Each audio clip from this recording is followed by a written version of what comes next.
Pampanga, Abra, Mountain Province at pati na rin po sa Ifugao.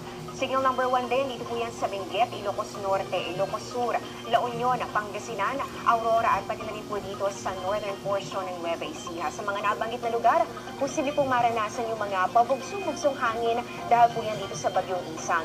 Magiging maalon din po sa seaboards ng Batanes at Cagayan at posible rin po yung maranasan sa ilang pambaybayin ng Northern Luzon. 9:50 a.m. kanina nang mag-landfall po itong Bagyong Isang. Dito po yan sa may Kasiguran, Aurora. At yan po saka po yan unti-unting tumawid. Dito po yan sa kalupaan nga ng Hilagang Luzon.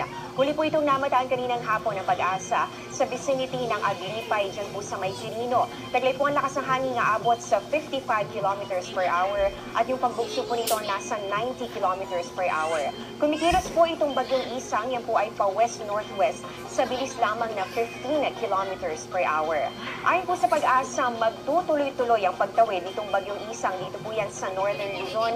Ngayong gabi po yan hanggang sa makarating na dito sa may West Philippine Sea sa mga susunod na oras. So tatawid po yan dito sa landmass hanggang marating po itong dagat.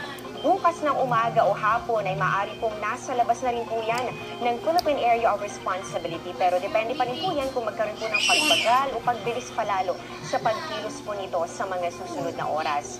Posibleng lumakas pa po ang bagyo kapag po napunta na ulit dito po yan sa dagat. Kaya patuloy rin po natin i-monitor. Pero kahit po lumakas, papalayo naman na po yan dito sa Pilipinas.